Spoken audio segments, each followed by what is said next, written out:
All right, grasshoppers, it is Wednesday at 10 o'clock, and we are back with Coach Rich Gabberty. Everybody waits for the show, the planet, the universe, the aliens wait for the show to come on. Unbelievable what a show this is. Coach, how are you?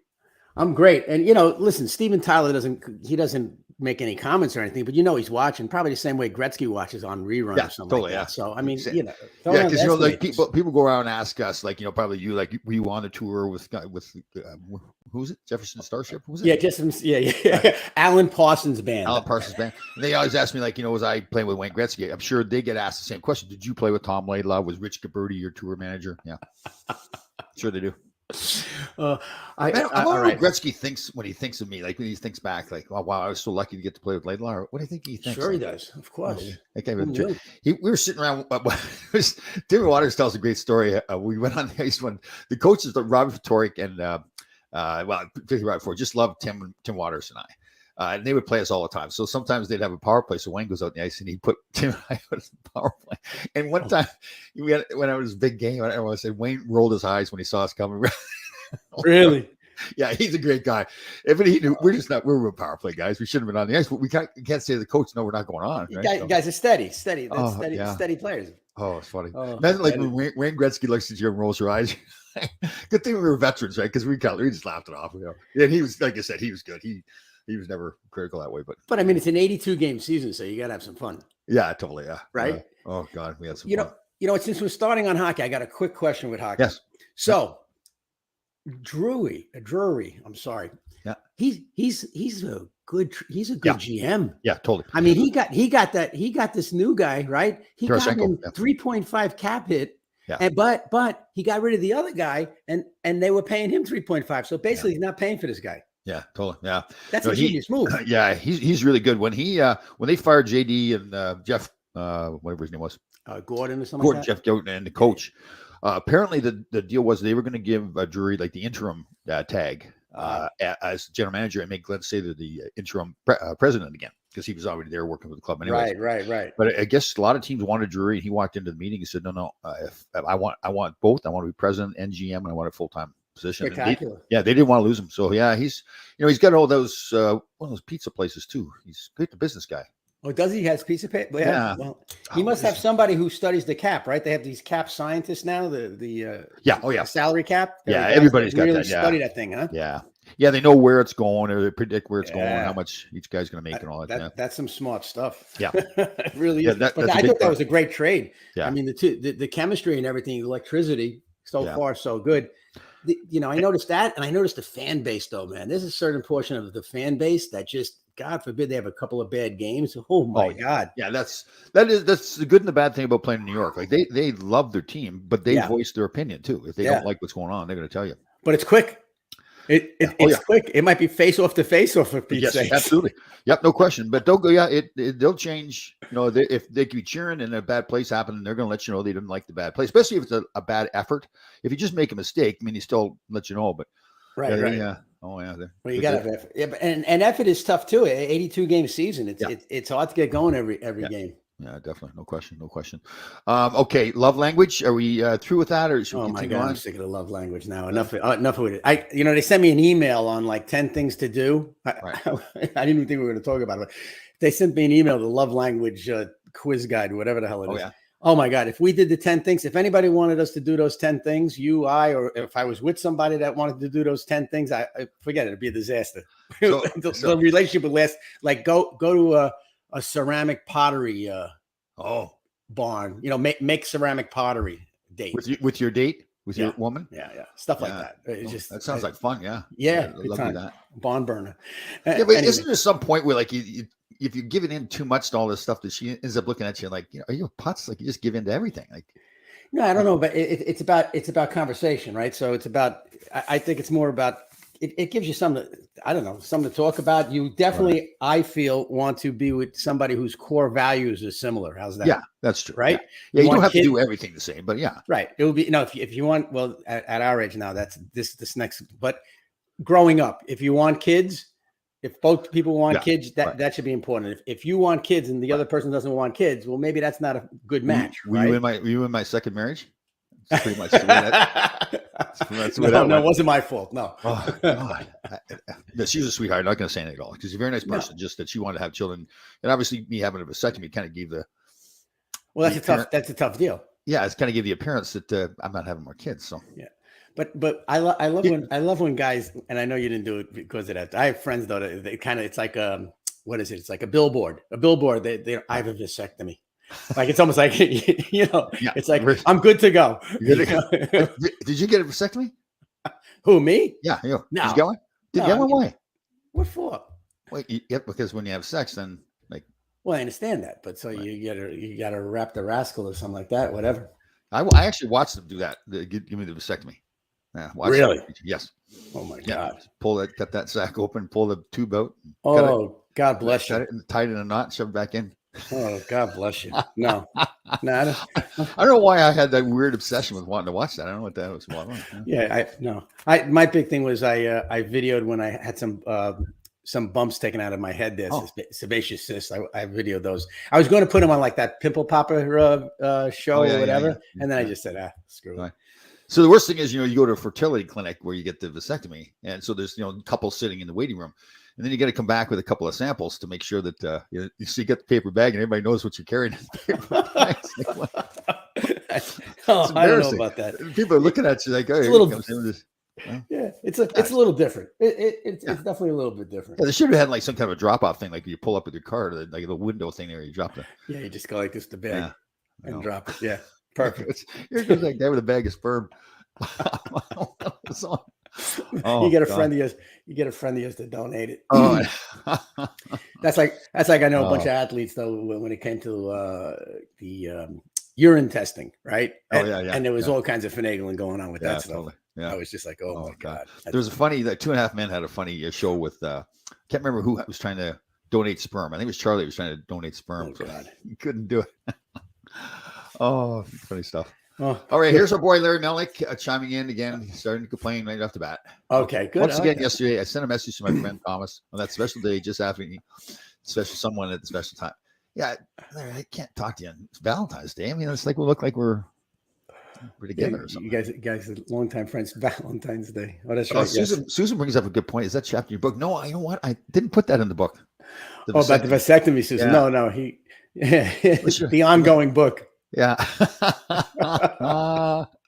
It just keeps getting better and better. How the vasectomy led to a divorce. Oh, God. Oh, God. That's funny. Oh, wait a second. Hold on. You were married and got a vasectomy? No, I was I was married to my first wife. Right. And after our second child, Cody, I had a vasectomy. Right. And so then single for a while after I got divorced, then met my second wife. And she was obviously fully aware of what was going on. That I had a vasectomy and that I did not want to have more children. Right. As we say in the professional world, you were shooting blanks. Yes, absolutely. And I viewed that as, I told her the first night because, yeah. That's stuff you got to get out. Like you said, I need a billboard walking around. I have a vasectomy. I have a vasectomy. I have a vasectomy. Yeah, exactly. Let me see here. It's Larry. Mr. Larry's feelings are hurt.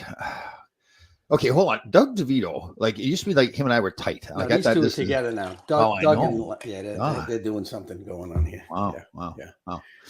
Okay, hold on. A couple of things. A couple of house cleaning issues. So the dance challenge is on, and I've seen a lot of people making comments. We don't need comments. What we need is dance videos sent in. Tag me on it. Again, we've got a link there from Madison Square Garden. The Garden of Dreams gave us a special link, a post-game strategy. Excuse me, a True Grit Life link. So the idea is not to talk about it. The idea is to dance, including you, and you, Mr. Gabberty. Oh no, I have mine already. I have mine. I just have to get it together. Yeah, I have one. I have one on Fort Myers Beach in front of a humongous garbage dump, which used to be a house. Okay. And I'm on a surfboard on the beach that washed ashore. And yes. Right.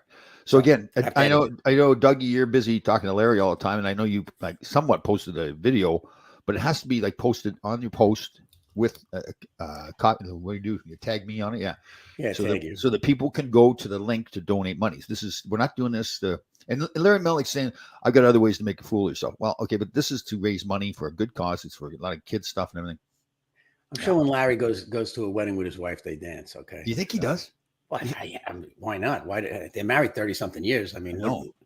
They But can't I have the still- same. They can't have the same hobbies, can they? Exactly the same. I'm sure. Well, see, he claims that they don't sleep in the same room. Part of the the reason they've stayed married for so long is they don't sleep in the same room. All this. Oh, stuff that like works. Well, there are a lot of couples that do that. Yeah. Yeah. That's Yeah, because he Lorraine, probably yes. snores. I Yeah. can imagine. Yeah. Yeah, he probably does too. Yeah, Lorraine. Yes, Lorraine sent in. Whoops, sorry, that was Barry there. But we'll put Barry back up there. Lorraine, yes, you did your video. Thank you very much. Way It to was go, very- Lorraine. Yeah, good job. Okay, Barry's going to be doing one this coming weekend. So they have the weekend where the New Jersey Warriors are going up. Barry Schiller is putting on a heck of a weekend up there. And what I'm going to do to help donate money is I'll auction off a 45-minute show with somebody. So whoever pays the most, raises the most money, and then we come on the show with themselves and friends just to show with me. Beautiful. Yes, so we'll raise some money for that. What else was I going to tell you? So we get the We got a lot going on here.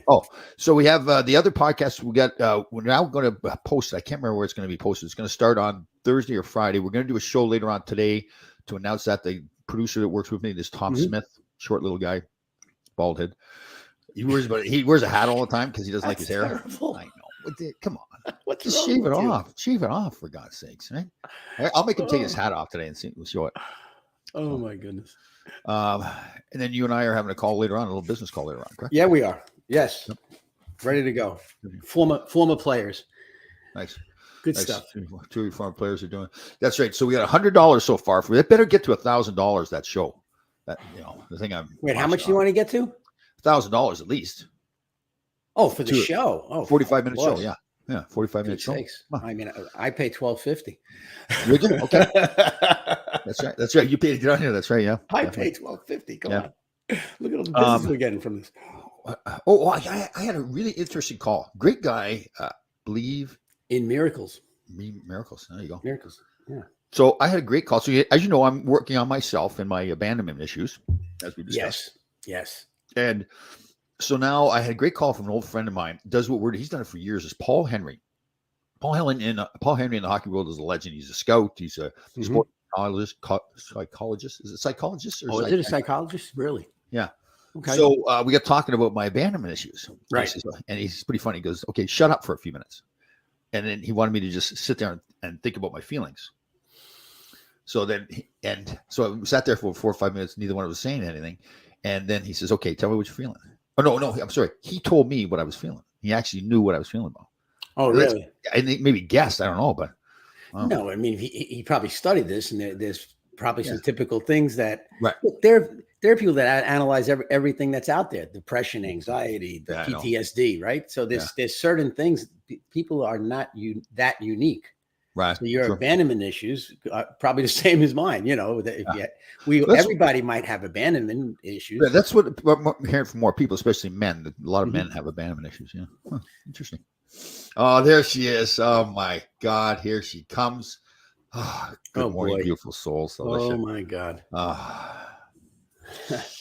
Okay, here's another one by Billy Contradiac. So apparently, people want that show back on the 2:00 show. I'll do that. If you had again, some friends that would be Yeah. timely, come on. I know that's the thing. You go to arrange it, and I'll go on by myself and answer all the questions, which is fine because then it gets more interactive with the fans. So. I think your friends and fans they like that. You Yeah. get a lot of questions. Yeah. Okay. So we'll get the Thursday show going again at 2:00, and we'll try to get guests on. If they don't come on, then I'll just do it myself, and I'll tell old stories that I've told already. So I think 2:00 on Thursdays, people are used to it, and you could have Barry Shelley. Whoever wins that would be a 2:00 show on Thursdays. Yes, I would good fill in people like that when you meet somebody and you say, "Hey, I want to have a show with them." Yeah. Right, Dr. Kildare. yeah, and maybe we could get people want to do it. It's a way to raise money too for our Garden Dreams project. There too. you go. That's Yeah, a great so idea. People want, yeah. Okay, that's Just have, good. to, thinking. just have to watch what they're trying to sell. I know, yeah.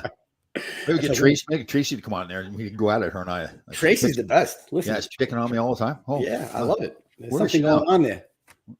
Yeah. Seriously, I think there's maybe like some feelings there, like she's having a hard time expressing herself. That's why Yeah, she's picking on me all the time. Or she could be the sister you never had that has Oh, had it God. with all your adulation and hero worship and all of that. Yep. And meanwhile, she's breaking her hump doing something that she feels is just as worthy of the Right. acknowledgement. Ooh, Huh? that's pretty deep. That's pretty Yeah, deep. you like that? That was very Huh? deep. Wow. Yeah. Yeah, Very cool. I can relate to that. Yes, Uh, yes. are It's you- not my fault. Your parents are both still past. Both still Yeah, past. yeah, they're still. Yeah. Yeah, hold on a second. Yes, Mom. I know. Yes, Well, she's still dead. Yes, Who's, no, she's who's still the dead. woman? I'm Who's the sorry. woman that talks to the dead? Oh, April Natali. Yeah. Oh, that's right. You know what? She's that is interesting to talk to somebody like that. You should talk to April. I know. Listen, I shouldn't have said that. Oh, you should convince yourself that it might be interesting to do. How's that? Yeah. Oh, I got to put like a whole sentence ahead of up here on the banner of how to speak to Tom Laidlaw. You think this is easy? People just think like you come on here and like you're like a guest host or whatever the heck, and with Tom Laidlaw. Oh my God. Oh God. You know, Susan, Susan's being sarcastic here. This is a serious subject. Wait, as she's got a picture with Greshner. Is that Greshner there? Hey, Greshner and me. Right. Oh, yeah. Okay. Yeah. All right, Susan. Yeah, the band. See, I thought maybe Susan would be one person that would really understand my feelings.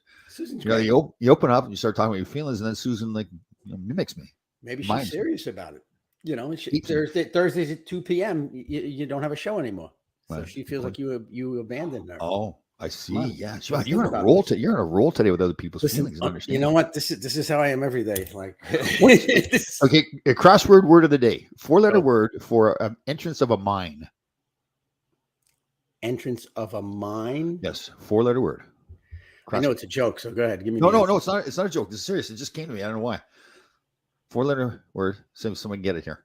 Well, what's the? Give me the first letter. I mean, let me buy a vowel. A. That's what I said. No, I'm Canadian. A. Yeah, A. Oh, yeah, A. Forget about it. Yeah, get out of the boat, eh? Forget about it, eh? Oh, yeah. Oh, my 4-letter word. Entrance of a mine. Mine entrance. 4-letter word. Mine entrance. I'm surprised nobody's got it here, and nobody's coming up with the answer. Wow, come on, help out here. Bill contradiction. Bill contradiction. Bill has it. Bill can't get it. Lorraine, help us out. I know who's going to get it. Susan's going to look it up. Susan, I bet you Susan's a crossword player already. I haven't played crosswords in a long time. I like them. Okay, the 4-letter word. Very good. It's very good to keep your mind active. Yes, but you do it already. 4-letter word for mine entrance. Adit.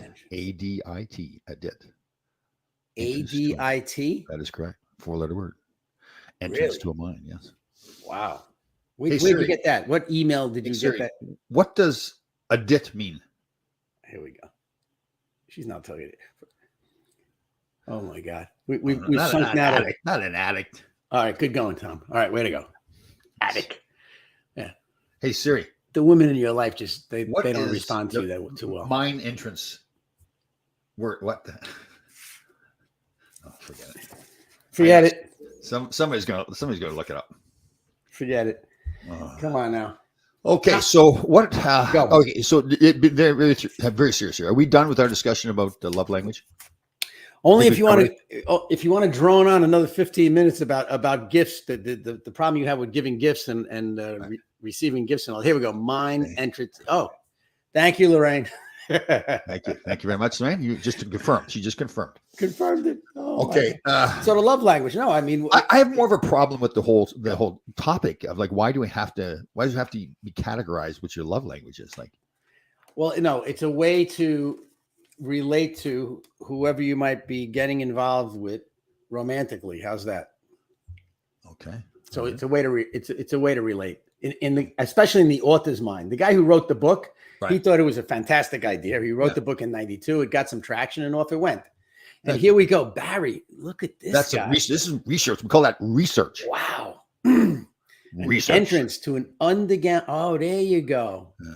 Oh, a mine. So I was thinking my mind, not the mine underground. I would have known it. So what is a 3-letter word for?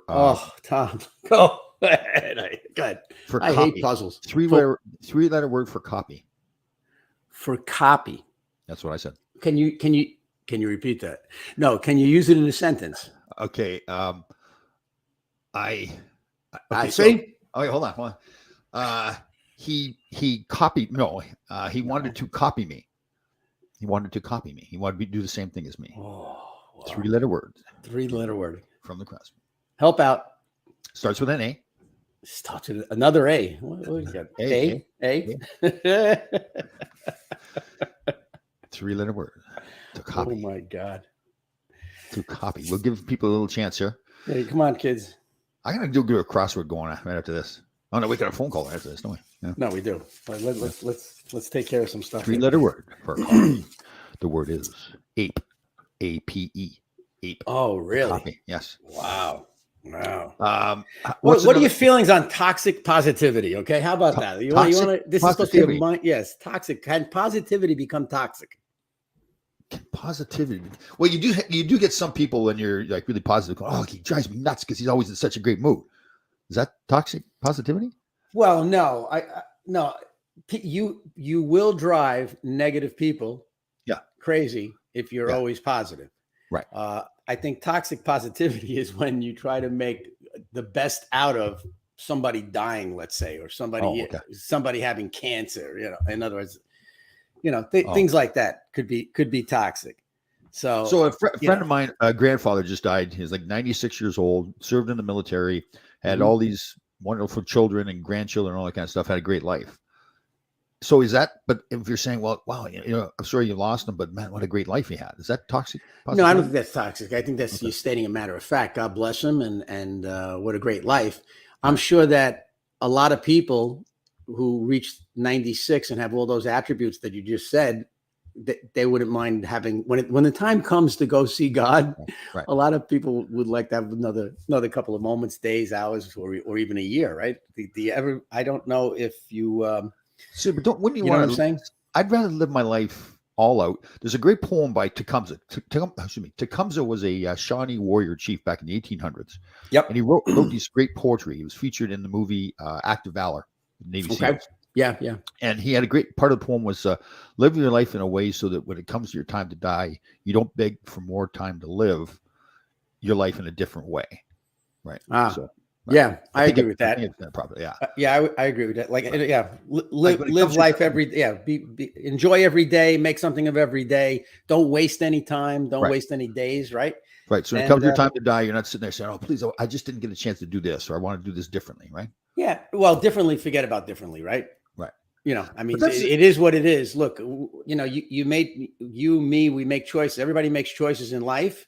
And then you have to deal with them, and it's how you deal with them that really measures the next portion of your life. Right. That's what I've come to believe. Okay. I didn't think here's a question for you. Do you fear dying? No. It's weird. Like, you don't. I don't fear dying. Like some people are afraid to die, right? No. I was afraid of heights until I jumped off like an 8-story cliff. And I don't know what made me do it, but I said screw it, because I was afraid of heights for a while there. Right. And then. Since I did that, and I did that in 2018, since then I got into the small plane and was flying basically a refrigerator. Small, very small. I'm more asking about are you dying? About fearing dying in terms of like the actual, like you're dead. Like no, I would prefer. I would prefer, contrary to what people have wished me, I would prefer not to have a lingering death. I would prefer it to be quick and painless. I think that's a good one. You know what I'm saying? I've often thought though, so somebody goes in the hospital and they know they're going to die, so they're laying there for a day or 2 days or an hour or whatever it is. Are you sitting there like afraid that? Like I wonder, like my mother died of cancer, so she knew that she was dying. She was hooked up to the whatever drip that was, the pain killing stuff. Mm-hmm. So she knew her days were going. I went up there to say goodbye to her, and I was wondering, like, what was going on inside of her brain? Like, did she want to die at that point because there's so much pain? And you kind of wonder about that stuff. Yeah, my father at the end of his life wanted to die because the cancer spread to his spinal cord. He lasted 12 years with cancer. It started with prostate cancer, and it just metastasized. And at the end, he had. It hit his spine. He was in a tremendous amount of pain, and he passed. So I don't know whether he was happy, sad, or whatever he was, but he basically indicated to me he wanted to go. So he did. Yeah. Oh yes, I've had it. Yeah, right. I've had it. And my grandfather who had Alzheimer's at the end of his life, and he was in his 90s, and he was cool. He was like my hero. Well, not like he was. Anyway, and I was with him. And when I went in, it was very emotional when they said, you have to go and go see your grandpa. He's asking for you. So I went into his room, and now that was like one of the first times like somebody died in front of me. And Oh, he looked at me, and he was like in a coma or whatever the hell he was in. He looked at me and he said, "Oh, how are you? Don't worry about me. I'll right, be okay." And that was it. Shortly thereafter, like he passed away. right. Yeah. So, Huh. It's interesting. yeah. Because I'm thinking, like, what would you be afraid of? Like, I mean, the actual act of dying. Obviously, the pain you don't want, but the Mm. actual act of dying. Are you afraid of what's coming down the road, or Listen, if you believe in God, I don't know. Like, I don't know what atheists think at the end of the road, or I don't know right? what people think that don't believe in the afterlife. But I believe something happens to your spirit. Okay, Right. and so no, I wouldn't be afraid. Right. I've and I don't want to. I'm not jinxing myself, but I've lived a long life. So Yeah. whatever from here, it's all gravy. So if I can give back, my whole thing is I lived a long life. I've made a ton of mistakes and I've done some good things also. So if I can help people eliminate or not go down certain paths in life and live a positive life, well, that's my goal. And if it ends now, well, you know what? I did as best as I can and let's go. What's next? Yeah. Right? Yeah. It's just an interesting thought. Yeah, it's great. Como, Rich. What does that como mean? I don't Is know what that that means either. Spanish There's for always something good in almost everything. There you even go. dying? So Okay. even dying. I'm kind of serious about this. I've often thought, what Yeah. really, what's really going on at that point when you know you're going to die, like mentally.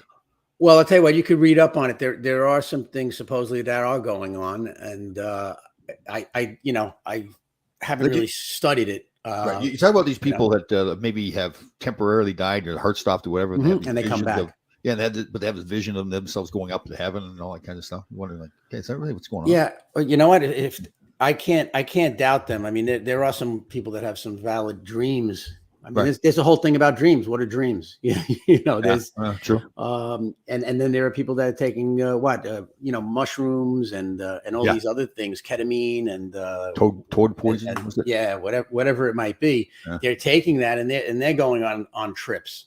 Yeah.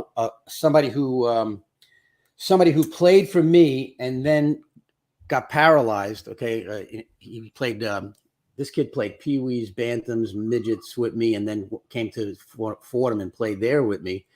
And then a couple of years after that, he got paralyzed from the waist down, and so now he, I believe, is doing taking mushrooms, and he's saying things like, "Who's to say it's a dream?" Because obviously, when he goes on these little excursions with the mushrooms, he's either running, skating, or Oh, well. it's not like he's dreaming that he's in a wheelchair. So God bless him, and it gives him relief. He seems a lot more positive. Yeah. So here's another opinion. It's kind of an interesting subject for me, this Yep. dead dying thing. I don't know why. My father's afraid of dying. He used to ask my brother years ago, "Where do you go when you die?" My brother got tired of him asking and told him to go to Brooklyn. Oh my God! And Lorraine, your father just passed, right? I believe. Oh, that's right. We've Yes, already that's given you right. sympathy on that, and Yes. and it's interesting when like a loved one passes, you start to think about all the times that they talked about maybe passing, or you just reflect on their lives, basically. That's kind of funny. You go to Brooklyn. Yeah, that's good. Yeah. Oh God, that's Well, Brooklyn. Usually, it's Staten Island gets the bad rap. right. With the five boroughs. Yeah, I was explaining that's to somebody over the weekend about the five boroughs, and because when they say when you tell somebody you're from New York, they just think New York City. Right. So then I say I'm from the Bronx, and they go, "Oh, what's with the Bronx?" Everybody who grew up in the Bronx, they all say the Bronx, The Bronx. Yeah. as if I'm supposed to know what that means, Right. And I laughed. How about okay? This is a deep subject here too. How about assisted suicide? Remember the doctor in Detroit years ago? That, Yes. Kevorkian, that guy, was he from Detroit? Yeah, Good call. yeah. Dr. Det. So why? Okay, so why does the government think that they can decide who wants to kill themselves or not? That's Like, a good. and first of all, what are you going to do if they do kill themselves? Like if they want to, I just think like the government's thing. If somebody's in pain, or I guess somebody. This is a deep subject. So if somebody decides that they want to take their own life. Now, Yes. again, there's suicide. People who have mental health issues. That's a different Yeah. thing. But if somebody says they want to take their own life if they're in pain or whatever it is, why does the government think that they can legislate that? Well, they probably want to control that so that people don't unnecessarily decide that they've had it. I mean, what is the definition of it's time to go? It's okay. what's the definition of it? It's okay to put yourself to sleep. Yeah. I mean, obviously, if you want to go, you know, if you want to go, if you want to kill yourself, for lack of a better word, right? If you want to do that, there's certainly a number of ways that you could do it other than the traditional ones, you know, as far as that goes. I mean, there was a movie in the 70s with Charlton Heston called Soylent Green. And in Soylent Green, they actually, I forgot what age it was. It might have been 60, where they would bring people to like it looked like a massage table, right. And they had the screen was filled with whatever you wanted. So for me, it would be a beautiful sunrise or sunset. Right. And then they played some nice music that you liked, and then they injected you with something and you passed away. But you had to, and it wasn't even voluntary. Like it was like mandatory that you had to go at some point. Right. Yeah. So we can put a dog down, for example. Yes. But a person can't be put down. But can you put a dog down? And I've never put a dog down, but can that's a sad day. Yeah, it is, right? Oh, yeah. So that's why I don't have animals anymore. But when you put a dog down, you can't put a healthy dog down. Well, right? you get to decide as a dog owner when you put them down. Really? See, yeah. I mean, now that we're talking about it, I mean, I'm just wondering if it's a healthy dog and you're moving out of town and nobody wants to take it because it's old, it's 18 years old, whatever the hell it is. Can you just bring it to a doctor and say, hey, put this thing down? I bet the vet just wouldn't do it, right? Because they have to take an oath too to I hope not. Life, right? I hope not. Ooh. Old. Okay, here. Wait, you got these little crossword puzzles. The oldest living dog recorded right now. How old is it? Oh God, well, I'm going to say 32. Ooh, you were close. 30 years old. Oh, is that right? Yeah, 30 years old. Wow, that's pretty good. Yeah, they showed a picture. Yeah, the dog looked great. Did you know that most people are more afraid of public speaking than death? Wow. Wow. Is that right? Well, geez, I guess we got big mouths. Yeah. I love it. Yeah. Public speaking is. Alicia, can you please tell us what como means in Spanish? You wrote Perry Como. It's a singer. Perry Como. Como Rich. Como Rich, yeah. Lake Como. I like Lake Como. I'll tell you what. You know what scares me is what a lot of people like. Not scares me. Well, I'm impressed by people that get up and work 8 to 4. You know, the people that get up 5 days a week and go to work for 20, 30, 40 years. Right. Okay. And just do that religiously. I know. I'm amazed by that, and God bless them. You know, well, on one side, God bless them. Maybe they're forced to do it. In a lot of cases, they have to do it, right? They got to pay the bills and everything like that. But so having to do something, having to do something, I'm impressed by that. Those people, they're just honest, hard workers. Yeah, totally. That's okay. But that's it. Now I hate to be critical, but but what happens when they now retire and they're close to death? They're going, what did I do with my life? I mean, it's great that you provided for your family and everything like that. We dedicated and went to work all the time. Well, providing for your family is like an honorable deal. Bro. Yeah, very true. You know what I mean? Like people that are married. As I'll speak for myself. As I get older, I see these people that are married 30, 40. Oh, I know. I saw somebody over the weekend. They're married 60 years. Oh, wow, 60 years, and guess what? They were a cute couple. They were. How do people do that? Jeez, I really like the secret to that. How they do it is, I'll tell you how, because I asked them. This is what they said. Okay. Right. They said that they put their relationship above everything that happened to them in the last 60 years. Oh, wow. Wow. You know what I mean? So that both good and bad. And that doesn't mean they agreed on everything either. Right. Because we had a good conversation. I'm really fascinated by stuff like that. Like that, yeah. So you're going to have arguments. You're going to have some serious arguments, right? Yeah. But that ability to say, okay, but I'm married to you and I'm not going anywhere. We're going to argue. That's fine. Yeah. But because I guess that's my abandonment issues. You just see it's so easy to get divorced now. It's like, okay, you're not getting along, so let's get divorced. Well, yeah, that's unfortunate, and that's why a lot of them. I'm going to be off on the statistics, but I think it's, let's say 50. It's a 50-50 shot. Okay. And then if you get married the second time, you got about a 35% chance of staying married because you've already gotten divorced. And the second time, a lot of times you don't have kids with each other. You know what I'm saying? So it's like, oh, we don't have any kids. It doesn't matter. Bill Burr, the comedian, did a funny skit on getting married, the 50-50 split. He says, okay, let's get this straight. You're still going to get married when there's a 50-50 chance you're going to get divorced. Would you do that when you get on an airplane? That's the true. plane's going to go down 50% Yeah. chance? Bill Burr, he's a funny dude, isn't he? Oh, He's- really funny. Oh Yeah. my God. Yeah. He's just something else. Yeah. It's You know what I like to is we're switching around here topics, but yeah, we're all over the they had they had a somebody was talking about how the comedians now were all kind of gotten together and said, screw it, we're not changing it because everybody's like the new pressure on you can't say this and can't say that. They said, no, we're going to be the comedians we are. Like Bill Burr, he digs hard. Like he gets into the military. Like that's the part I don't like. Like, he picks on the military and everything, but that's part of who he is. Picks on everybody. Yeah. He just picks on everybody. And you could poke fun at it. Listen, you could poke fun at anybody. I like Chappelle. Chappelle also, I think he's is good. Yeah. He does the same thing. Yeah. Imagine Don Rickles. Like, you ever see the old clips of Don Rickles? Man, the stuff that he would say. Yeah, he's the best. Barry Shelley been married for 28 years. The first 18 or so, we worked different hours. Yeah, that's probably part of it too. Like sitting around. That's the thing. I was really amazed. Like my two sons, like the one's married, obviously living with his wife, and the other one's got a girlfriend he's living with. And during the pandemic, they all worked at home. They're different homes, obviously, but they're together. The couples were together. Mm-hmm. And I said, how do you guys do it? Like you're together 24 hours. And they said, well, we've had some fights, but yeah. I admire them. I'm looking at them. I'm the old man here, and they're like my sons are these two total gentlemen, and like totally dedicated and great relationships. And I'm like, oh man. Well, sometimes they well, yeah. I mean, but look, they learn from you. You're a dedicated guy. Listen, sometimes that's a good education. Yeah, right? Very true. Yeah. Do as I say, not do what I do. Oh, I know. What is the difference between emotional pain and physical pain?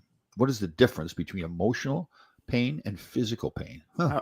Physical pain physical pain could be obvious. I mean, physical pain, you could say, my shoulder is killing me, right. Something like that, as opposed to like, wow, I'm really depressed. People some people can't wrap I think it's better now, but people can't wrap their head around depression or anxiety. Right. You know what I'm saying? I think emotional pain is worse than physical pain, because physical pain, like you break your arm. Yeah. You got to get a cast on it. It's going to heal. And then at some point, then it's going to be fixed. And that you've got 6 weeks, whatever it is. And you got PT. Right. Yeah. Emotional pain. Oh, man. That's a tough one. Emotional pain is tough. And especially look, emotional pain is hard to express because when you go to people, especially back in the day, I'm depressed. You're depressed. What are you depressed about? I know. Yeah. You know what I mean? Totally. Like it would get discounted very quickly. Yeah. Or anxiety. What are you anxious about? What are you talking about? I know. Yeah. Isn't that true? Yeah. Oh, I did it to people. Look, when I was growing up, if somebody came to me and said that, I would be like, what do you mean you're anxious about what? I don't know. I just feel uncomfortable. I know. Yeah. Emotional pain's worse, right? Like when's it going to heal? How's it going to heal? And then especially as guys, I mean, when we were playing sports, could you imagine? I feel anxious. I know. I don't even think that as back then. Like as far as the verbalization of it. Yeah. Oh, totally. You couldn't say that at all. Yeah. Like even for me now to say this abandonment thing, like, man, I got to tell you, it's like understanding what was going on inside me, and now that I know what has happened, I don't know if it's better or not. You know what I mean? It's like, oh God. Well, but I mean, look. So it'll help you go forward. I mean, it doesn't mean that you have to live there. You know what I'm saying? It doesn't mean that mentally you have to live in that moment, but you have to understand now, maybe this could have been the reason. Look, I have to, the takeaway from all of this stuff that I've been trying to do is the following. I have to look at myself. Yeah. In other words, I can't blame ex-wives, ex-business partners and all of that. Okay. I have to blame myself. And a lot of times myself, I had a tough time communicating about adversity. Right. I couldn't calmly. You ever meet somebody who calmly can tell you that this and this occurred and I'm not happy about it and we have to do something and change it, and very calmly say that? I didn't have that ability really. Totally. No, I never. Because emotions got over. Oh yeah. Or in fear, like what people were going to think like you think I'm weak and all that kind of stuff. Yeah. Yeah. Which that's okay. So that would be amazing if you think about it, right? So people thinking that that you were weak or yeah.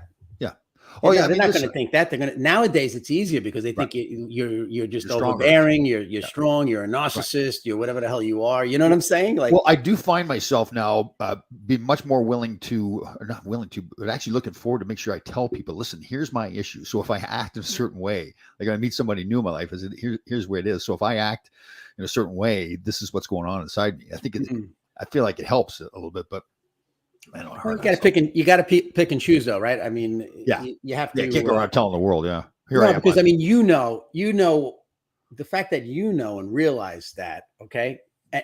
But even if you tell that story to somebody that is a little bit plugged into empathy or Yeah, even mental wellness and all of that, it's obvious that that's a traumatic thing that happened yeah, to you when you're totally. 6 years old and Yeah. and cops come and they're around your father, and then your mother and father disappear, leave you with somebody else, and you find out It's, that your uncle got killed I in a know. motorcycle accident. You're 6 years old. But it isn't amazing though. For the first 62 years of my life, like Yeah. just 63 years of my life. No, well, I guess 6 years old to when Yeah, I'm yeah. like just I I'm get it. 64 now. Yeah. For most of Um, your life. yeah, it had happened, but I never faced it. Like it's now when I think about it, it's crystal clear. I can everything, like the floor, the big doors open up at the end of the building. Yeah. So yeah, it's amazing that I now remember everything. But before it was kind of hidden away right there. I guess I was doing that. I kind of knew what I was doing, right? I didn't want to face it. Well, I don't know if you knew what you were doing. I really don't know if Yeah, you knew, Tom. Seriously, I mean, if yeah, it wasn't if it wasn't an issue and it just lurked in the recesses of your mind, I don't think you were hiding it on purpose. yeah. It No, wasn't true. there. Yeah, I right. mean, life throws so many things at us that we cover up some of the stuff, Well, I think this even whole by process, accident. right, this whole process of me learning from people like yourself and that the hypnotist I was working with Yeah, or had on the show, Jackie. Yeah, yeah, it made me really understand things better. Like that whole thing about how you're formed from your last trimester in the womb up until you're 7 or 8 years old. I did never know that. It makes perfect right. sense, but Yeah. I never really knew that's the science about that. So yeah, But that, yeah, it's magical. That really stuff like that, and even how if you think about it, you're affected by your like 300 years ago, whoever was in your bloodline yeah, did things that affected yeah, the next yeah, generation and yeah, just kept doing that. totally. So now it's great that your kids are both with, one's married, and Yep, your example and yeah, your input could keep them going on the yeah, same track. cool. All right, and your younger one is living with his girlfriend, which is not a bad idea to do Yeah, that initially, because totally.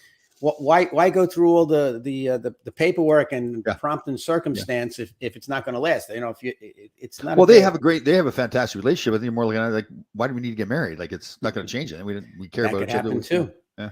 I mean, yeah, absolutely. So kudos. Susan's got an interesting comment here. How you are perceived by other influences you on how open you are about things. If you've seen as a tough guy, you're going to have a hard time showing weakness. True, Mm, man. Like I never wanted to ever show weakness. Oh man, yeah, talk about my feelings. God, no, I wasn't going to do that. yeah. Oh, And it depends on the situation. I mean, obviously, in a relationship, well, at some point, you want to let them know whatever. You know what I'm saying? And that's yeah. okay in a But that's relationship. that's my problem. They say I never opened up. Married twice and never the poor women. Yeah. I feel bad for the women now that I know what I know, because I never really. If I did, it would come out in a mess. Like it'd come out angry and stuff. It wouldn't come Right. out Well, like a conversation. Right. there you go. Yeah, and I can relate to that. Yeah. Absolutely. Totally. Yeah. Yeah. So, I mean, look, we're everybody in this world is a ongoing project under Right. construction, Oh, right? totally. Oh, yeah. You're under construction for the rest of your life. So, Yeah. we True, all very are. true. Yeah. You want to be under construction, right? You want to keep getting better all the Well, time. you Yeah. want to keep learning. If you don't learn, Yeah. you don't grow. You know what I'm Yeah. saying? Totally. I have an easygoing way and always smile and joke around, so people feel that nothing bothers me. But really, I don't show my feelings. Yeah, and that happens a lot to a lot of people, right? They put on a front that they're nothing bothers them. Meantime, they just want to kill somebody. Yeah. Well, you I'm got not to. saying you're Lorraine. I'm not saying you're doing that, but yeah. Yeah. I mean, look, the bottom line is, as long as you acknowledge your feelings to yourself, I mean, that's where it starts. Okay, so, Alicia here. So when it comes to terminating someone's life, how do one gauge the body pain versus emotional pain? Oh, okay. So we were touching on suicide there, and now emotional and physical pain. Good point. Yeah, yeah, but and listen, I want to be careful here. I'm not trying to promote suicide. I mean, I just think it's an interesting topic where, why do other people get to decide when somebody doesn't want to live anymore? Well, yeah, but there are a lot of instances where there is a decision made not to resuscitate, and that's where a lot of times it comes. People put that in their wills, Right. or and I forgot the term, and now we're delving into something that one of our doctor friends could help us with. Yeah. But I believe that either in your will or when you go into the hospital, perhaps in situations like that, the resuscitation, like don't resuscitate, or when they make a decision to take people off life support. How's that one? Okay. Totally. I mean, you could keep a person alive. And that was when we were growing up. I think her name was Karen Quinlan. Oh, that's right. Yeah. Okay. So that was a big deal. When do you take somebody off life support? Because I believe that with science, you could keep somebody who's brain dead alive. So that's a good point. So, and they can, and some people think, well, why are you going to quit on them? Maybe they can come out of it. Like, maybe go against science and they can survive again. Yeah. Right. It's a subject. I don't know. I'm just big on our government being less involved in our life in general, but that's. Well, yeah. I mean, that's important. I think that we don't need them to do that. I have a problem with people that can't lend an ear to a developmentally disabled adult who is offering their viewpoint. Huh. Well, yeah. Yeah. I get that, Danny. And that's tough. That as a parent, I'm sure that's not. That is tough. It really is. Yeah, I just think. Listen, there's so many great people. We've been down this road before, but there's this country is fantastic in my mind. So many great people. The physical country itself, the Grand Canyon, the Great Lakes, all the country. But we could be nicer to each other, right? We could all help each other a lot more. Yeah. It's important. I'll tell you. But disabled people, I definitely try. I went to a Dunkin' Donuts the other day. I went to a Dunkin' Donuts and there was somebody there and they were disabled, they were challenged. Right. And I don't know the proper wording, but anyway, I had a bowl with the guy. Oh yeah. Yeah. I was like, thank you so much. I high-fived him the whole bit, right. And why did I do it? Because why not? Yeah. Right. In some ways they're the most fantastic people because they just tell the truth. Like they're just saying the same things as a height to compare it, but like a dog is the same way. That love is that same way. They're not playing games with you. They tell you what's going on. Yeah. Yeah. It's good stuff. So Danny, I get it. It's not easy. Yes. Not easy. Well, it's a pretty deep show today, talking about death and suicide. Well, you brought it up, Tom. I don't know about that. You're just. How did I get on that? Yeah. I'll tell you this. Maybe it's because I'm doing all this thinking about figuring out myself. Like, honestly, God, sometimes I'm saying to myself, "Man, I'm messed up." Like, stop. Wow, I said that the wrong way. I said the wrong way. There's a part of me that is messed up. But there's a part of everybody that's not on point. But I thought I was Mr. Perfect before. What are you talking about? But you're disabled mentally then, right? No, you're not. You know what I mean? Right. So perfect. You try to make yourself better. No, but I'm being very honest. I thought I'm going to help other people, but I don't need to get any help at all. I'm fine. That's the way I always looked at it. Now I'm realizing maybe you don't need as much help. Yeah, but my point is, before I didn't think I needed any help at all, and now after doing all this stuff and educating myself more, I realized, Tom, you have some issues that you need to work on, just like everybody else. Yeah. So it's okay. So now here you are. Yeah. No, I'm not saying it's a bad thing. It's just kind of going through most of your life believing that you don't need any help at all. It's epiphany. It's an epiphany. Yeah, it is an epiphany. Yeah, it's an epiphany. That's the story. So big day. Went to the shoe store. I got the right lace. Right. I made sure I got the right lace and not the left lace. You ever do that prank with kids in the locker room? So the kids in the locker room, they come in and go, "Can you get me a lace order?" So the kid run over there and get the lace for you. That's a left lace. I need the right lace. Oh, nice guy. Yeah. But wait a second. So the right lace for what? Pair of dress shoes? I had a pair of dress shoes. Went to get gloves like about a month ago. Yeah. Went to tie my shoes up and the lace broke on it. So then I didn't have a car, so and although, by the way, here's another bone to pick too. I got a $20 late fee for not getting my emissions tested here in the state of Connecticut on my vehicle, but I didn't have the vehicle when it was due to get done. They said, that's annoying, but you know what? It's easier to pay the $20 than to fret over it, right? I mean, that's how they get you. I can tell you, only $20. The story went. It must have been 2 years ago, during the pandemic, and the state of Connecticut said on notice because of the pandemic, you didn't have to get the emissions done, and those places were all closed.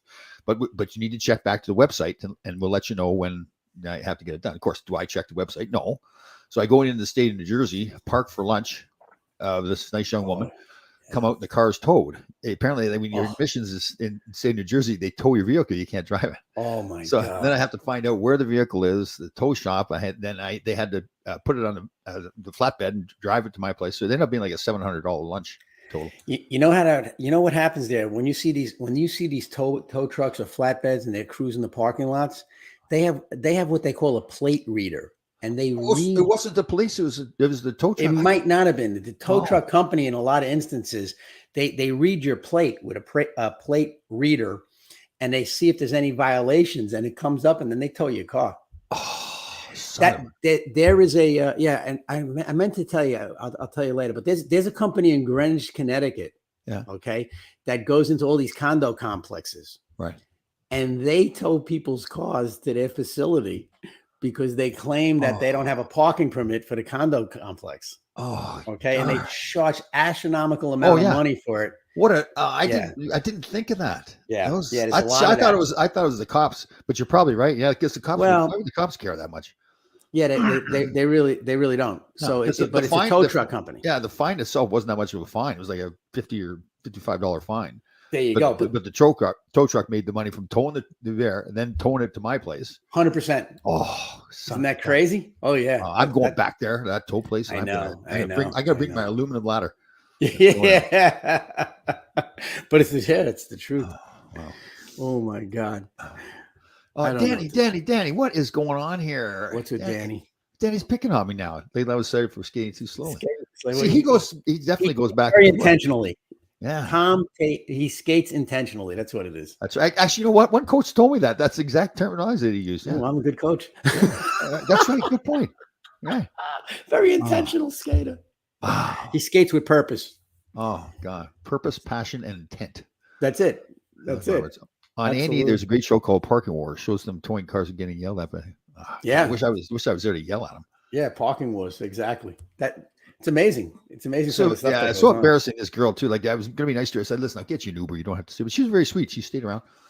Yeah, why not? Well, I shouldn't have to. I mean, captivating, Tom. And she had empathy and realized that you have abandonment issues back then. She probably did. This could have all been taken care of a lot sooner. She's still, you know what? If I had dealt with my issues, she'd probably still be in my life, still be a friend of mine. You know, there you go. Well, I'm sure she is a friend. I'm sure you didn't do anything to unfriend her. It's just never call her again. Well, you probably thought of her and thought of your car getting towed and whatever the heck you paid for that sounds like an expensive date, my friend. Oh, $700. I had a $350 salad. She had a $350 salad. Hope it was good. Oh yeah. Hope it had walnuts, pine nuts, or something like that in it. It's actually embarrassing. So here you are, like you just met this girl, and then you're walking towards it, and all of a sudden your car's gone. She was very sweet. Yeah, she was nice. So I didn't talk to her again. That makes a lot of sense. Way to go. Well, that's the problem. Yeah, you like the ones that scutch and annoy you. Right. Or I must have been thinking, now that I've analyzed myself, I must have been thinking, you know what, she's going to leave because what kind of loser gets his car towed? Doesn't pay, so she's going to leave. That's probably what I was thinking. Oh my God. No, seriously, I can think to myself, that's probably what's going on inside my head. So just don't call her anymore. I could see you a mixture of complete, you were enraged and embarrassed at the same time, right? Yeah, I don't make mistakes, right? What are they doing? You're towing Tom Laidlaw's car, for God's sake. Clearly a Devil's fan. Yeah, clearly. Danico sent it. That's Ken Danico's tow truck company. That's right, because my hair, I look better than him bald. Oh, that's funny. I know. Who was it? Somebody sent me a text and he says, "Wow." He goes, "Laidlaw has no hair." I said, "Where have you been?" I have hair there, but it's far between. I said, "Newsflash, neither does Adam Graves." He goes, "Really?" True. I said, "Yeah." I'm a Brian Mullen. Brian Mullen. Is Larry still a friend that doesn't return calls? Great question, Barry. And I guess, what is the definition of a friend? I guess there's many definitions of a friend, right? It's just, to me, part of it is loyalty. Part of like, and just that, respect. Like I just get the feeling Larry doesn't respect me at all. It's like he just shows up when he wants to show up. Oh, come on, Tom. Yeah, because there it is. It doesn't have to be a female that abandons me. It's like even Larry Melnick's abandoned me. Listen, if we make this into $1,000 appearance, he'll be on the show. Yeah. Okay, you'll have him, Greshna, you'll have Duguay, Nick Fattiu, you'll get Eddie Giacomin, you'll get a whole bunch of them. Whoever's left. Geez, Danny Erickson. He's like, sometimes I wonder what's going on with him some days. The no AC is going to hurt you in pursuit for women. Stick to women that don't have menopause. Haven't hit menopause. Sorry. Oh, but and you have a vasectomy, so you're safe. Yeah, you're safe. No, Novacectomy. You got to watch. Let me see here. Susan's chirping in here. Association. Every time you would have seen her, you would have thought about your car being towed. Good point, Correct. Susan. Yes, Susan, absolutely right. Yeah, it's probably, yeah. Well, I yeah. agree. I'm also thinking to myself, okay, what's she thinking now? Like, is she every time she sees me, is she thinking this dope got his car towed? For God's sakes, what am I doing with him? Oh my God! In today's episode 30, we talk about car towing, and once again, Tom's abandonment issues. Right. And you enlightened me too. I did not realize it was the tow truck company. Those sons of guns. Oh Yes, yeah, it's the tow truck company. That and now you'll see. Okay, you will see when you go to Costco, right, that you will notice the tow trucks now. That's right. You know, just one, and they drive slow. You know what? Everybody. So you know how I like people to follow the rules, right? Yeah. So in our condominium complex, there are clearly lines for parking spots, numbered parking spots. But some people decide that they can park wherever they want to park, just like not even in a parking spot, park overnight, right? And they get a fire lane. So know what I'll do now? I'll go I'll get a buddy from the tow company and say, listen, there's a car that's parked illegally. Come and tow it. Don't do that. Stop. That's bad karma. I don't know what to tell you. Yeah, good point, right? Yeah. That's bad karma. You're not the world police, okay? Well, you're not the world police. Somebody's got to be. Somebody's got to be. Well, yeah, that's like the United States. Congratulations, right? Right. Little money we're throwing money all over the place when we should keep it here. I did go years ago. I parked at Stop and Shop in Portchester, and I parked far away, but I didn't want anybody to hit my car, so I took 2 spots. But it was far away; it wasn't one of the close spots. People don't like that. Come back, and somebody had keyed my car. So. Yeah. People don't. There's always somebody that doesn't like that. They're jealous of the car or whatever their problem is. So here, my effort was to not get my car dinged, and it came back. And the guy, they helped you out. Well, stay positive even when life gets rough, Tom. That's right too. That's my message. What was the positivity from that? Huh. What was the positivity from that? Right. Yeah, that's a tough one. Well, I got my car all like repainted, so that was. Yeah, but you paid for it. Yeah. Well, that's even the thing about the new engine. I've taken the positivity out of that. That now it's like I've got a new car, 3-year, 100,000 mile warranty. Well, that was a positive experience.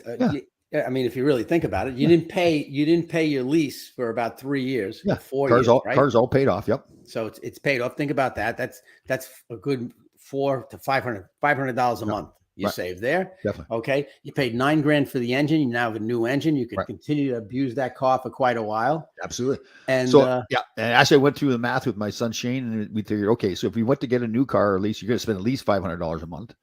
Right.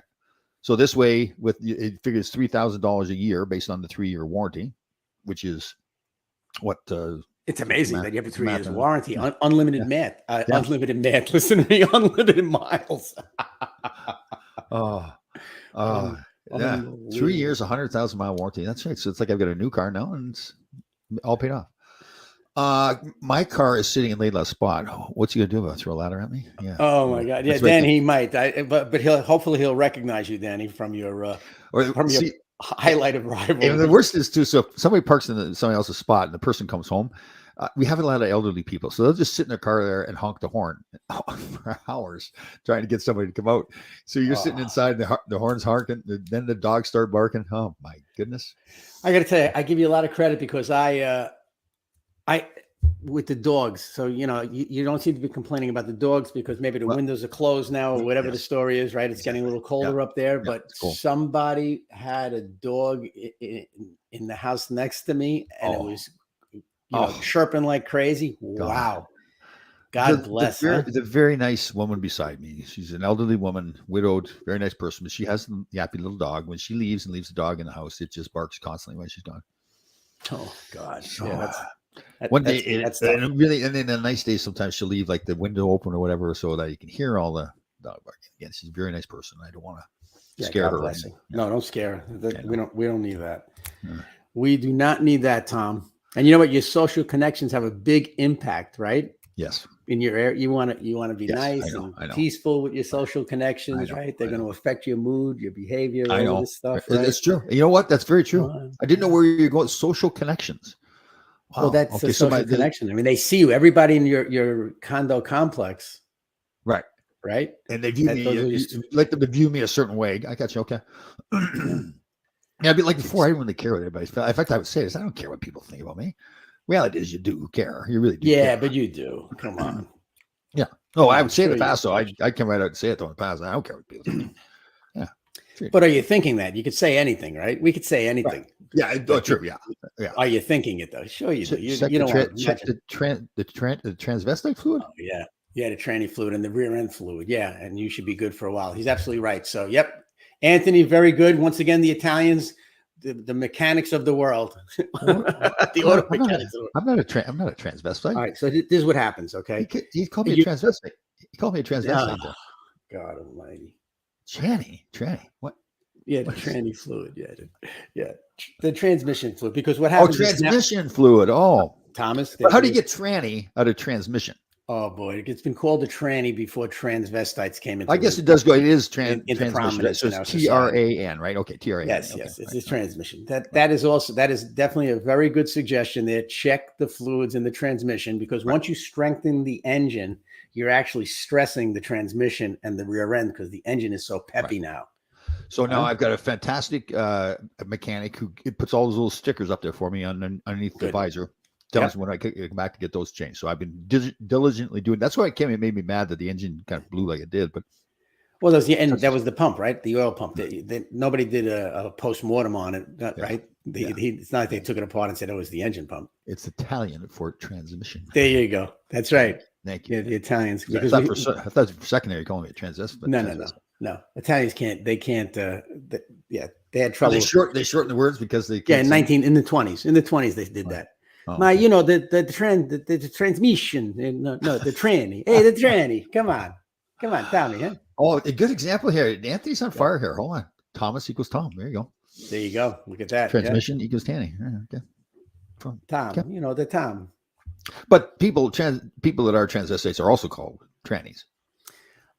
Yes, they are. I don't know if that's a proper term or not, but that's what people call them. Yeah, I'm not. I have a tough time studying all of that stuff. I you know, with the swimming and the incident in the locker rooms and all of that kind of insanity going on in our society. I think there has to be a better way to handle all of that. I respect people's choices, but I think also that the people allowed to make those choices have to respect the other people's choices. You know what I mean? Like, what'd you have for breakfast today? Breakfast today, I had a fantastic omelet with peppers and which I liked. I did my lemon. I started with the lemon water, boiling the hot lemon peels in there and alkaline my pH. So I'm headed there. And then my supplements. I took my supplements.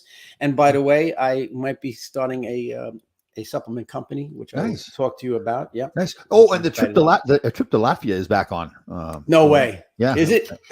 And when theoretically is that supposed to happen? Well, here's what happened. I gave them my business card. They were trying to email me. Email did not go through. So I checked on them again and they said, "Oh yeah, sorry, Tom, we sent you an email right away. So give us a new email and we'll get this thing going."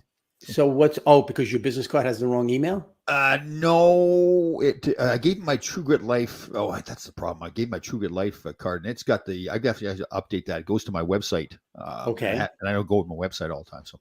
Oh yeah, well yeah, that's a pain in the neck. Yeah, but okay. Yeah, that's an easy fix.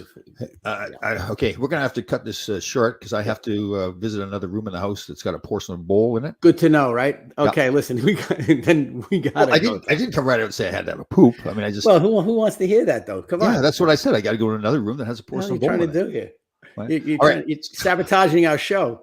You want positivity? You got to surround yourself with positive people, Tom. Come on. I know, and this is going to be a positive poop too because I had a lot of fiber. Look at you. Good content and fiber in my diet. All right, again, 988 is that mental health hotline. Again, help everybody we can out there. Okay, and don't go around calling people trannies. No, don't do that. Just check your transmission fluids. Check all your fluids. How's that? Check your fluids. I'm going to go check my fluids right now. Take care, Thomas. All right. Take care, everybody. Thank you. See everybody next week. Bye-bye.